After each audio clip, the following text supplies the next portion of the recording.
आज जब भारत विकसित बनने की एक नई यात्रा पर निकल पड़ा है, तो रामनाथ गोयनका जी की विरासत और भी प्रासंगिक है। रामनाथ जी ने अंग्रेजों की गुलामी से डटकर टक्कर ली। उन्होंने अपने एक संपादकीय में लिखा था, मैं अंग्रेजों के आदर्श पर अमल करने के बजाय अखबार बंद करना पसंद करूंगा। इसी तरह जब इमरजेंसी के रूप में देश को गुलाम बनाने की एक और कोशिश हुई, तब भी रामनाथ जी डटकर खड़े हो गए थे। और ये वर्ष तो इमरजेंसी के 50 वर्ष पूरे होने का भी है। और इंडियन एक्सप्रेस ने 50 वर्ष पहले दिखाया है कि ब्लैंक एडिटोरियल भी जनता को गुलाम बनाने वाली मानसिकता को चुनौती दे सकते हैं। साथियों, आज आपके इस सम्मानित मंच से मैं गुलामी की मानसिकता से मुक्ति के इस विषय पर भी विस्तार से अपनी बात रखूंगा। लेकिन इसके लिए हमें 190 इयर्स पीछे जाना पड़ेगा। 1857 के स्वतंत्रता संग्राम से भी पहले वो साल था 1835। 1835 में ब्रिटिश सांसद थॉमस बेबिंगटन मैकाले ने भारत को अपनी जड़ों से उखाड़ने के लिए एक बहुत बड़ा अभियान शुरू किया था।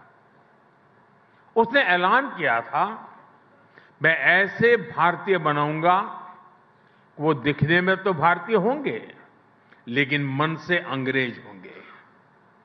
और इसके लिए मैकाले ने भारतीय शिक्षा व्यवस्था में आमूलचूल परिवर्तन नहीं बल्कि उसका समूल नाश कर दिया।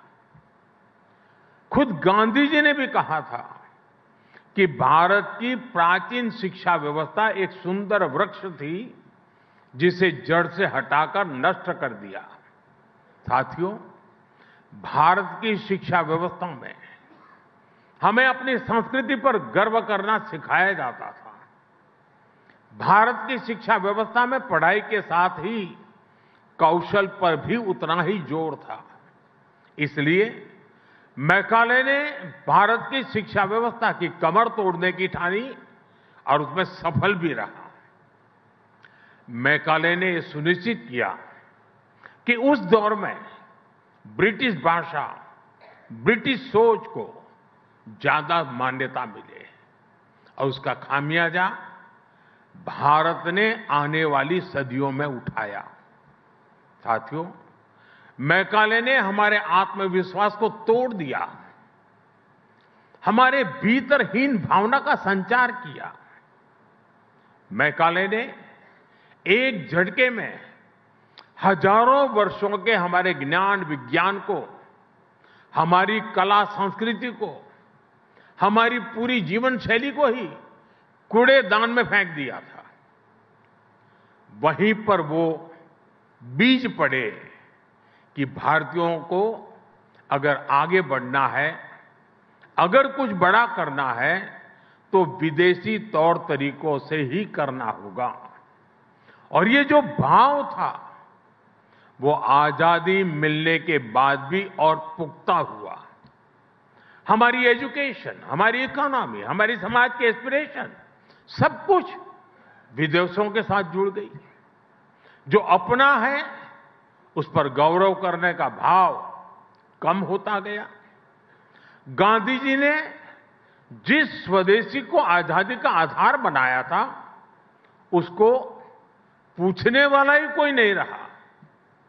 हम गवर्नेंस के मॉडल विदेश में खोजने लगे। हम इनोवेशन के लिए विदेश की तरफ देखने लगे। यही मानसिकता रही जिसकी वजह से इंपोर्टेड आइडिया, इंपोर्टेड सामान और सर्विस सभी को श्रेष्ठ मानने की प्रवृत्ति समाज में स्थापित हो गई। साथियों, जब आप अपने देश को सम्मान नहीं देते हैं तो आप स्वदेशी इकोसिस्टम को नकारते हैं, made in India manufacturing ecosystem को नकारते हैं। मैं आपको एक और उदाहरण टूरिज्म की बात करता हूं। आप देखेंगे कि जिस भी देश में टूरिज्म फला फूला वो देश, वहां के लोगों को अपनी ऐतिहासिक विरासत पर गर्व करते हैं।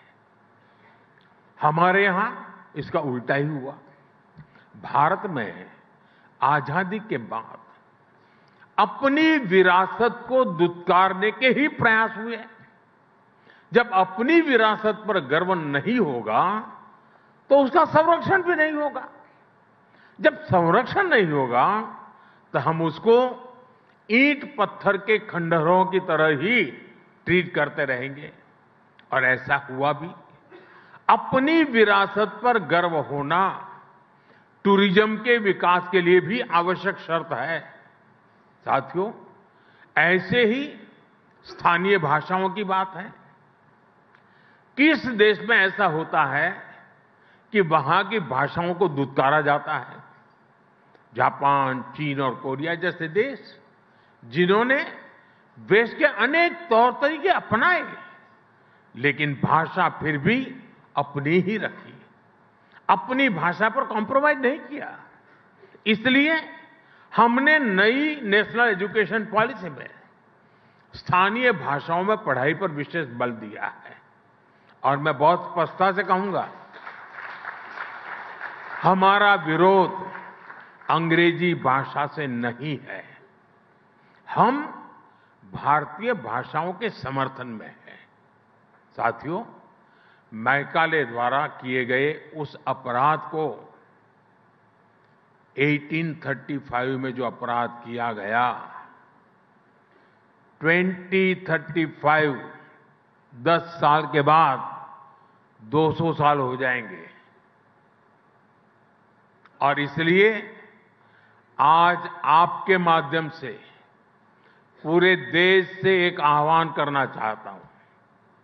अगले 10 साल में हमें संकल्प लेकर चलना है कि मैकाले ने भारत को जिस गुलामी की मानसिकता से भर दिया है, उस सोच से मुक्ति पाकर के रहेंगे। 10 साल हमारे पास बड़े महत्वपूर्ण हैं।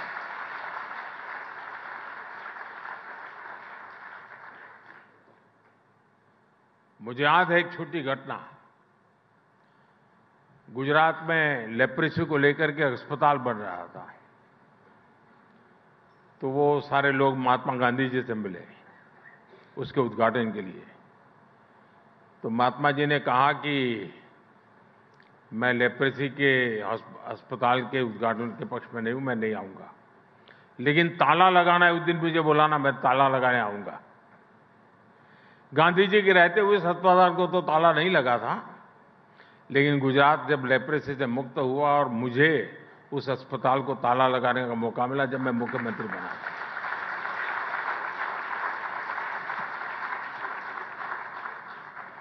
1835 से शुरू हुई यात्रा 2035 तक हमें खत्म करके रहना है इसे।